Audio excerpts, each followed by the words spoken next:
রহমতের নবী বলেন, আমার চেয়ারও খালি না, দুইটা জিনিস আমি রেখে গেলাম, কোরআন আর সুন্নাহ।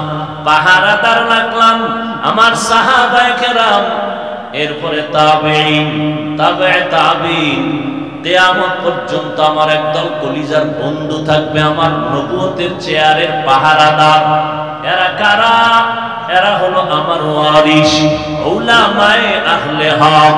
ও উলামায়ে আহলে হকের দল, আমার নবুয়তের চেয়ার কিয়ামত পর্যন্ত পাহারা দিয়া রাখবা। কোন বেঈমান নাস্তিক যদি নবুয়তের চেয়ারে বসতে চায়, ওয়ার্নিং দিয়া দিস, এই বেঈমানের দল, নবীর নবুয়তের জায়গায় আর কেউ বসবি না।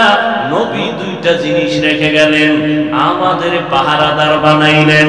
এরপর যদি সতর্কতা অবলম্বন করিয়াও বান্দা আগাইতে চায়, আর দেরি করবা না, পাহারাদার তোমরা এর কঠোর হস্তে দমন করে দিবা।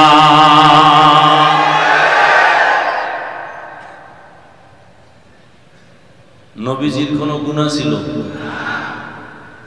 নবীজি ঘুমায়, তার চোখ ঘুমায়, কলব সজাগ।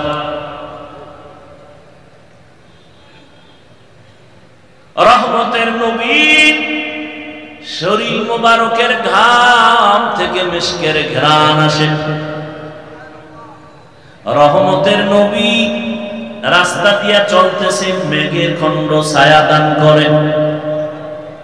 আমার মায়ার নবী যেখানে কদম রাখেন ওখান থেকে মিশকের ঘ্রাণ আসে। আমার নবীর পরে মিথ্যা যারা নবুয়তের চেয়ারে বসার দাবি করেছে, কাদিয়ানী সহ, একজন মানুষ পারলে বলো, ওই কাদিয়ানী বা যারা দাবি করে বসছে, ওদের মাথার উপরে কোনো ছায়া ছিল? রহমতের নবী আমার শেষ, নতুন করে কোন নবী আর আসবে না।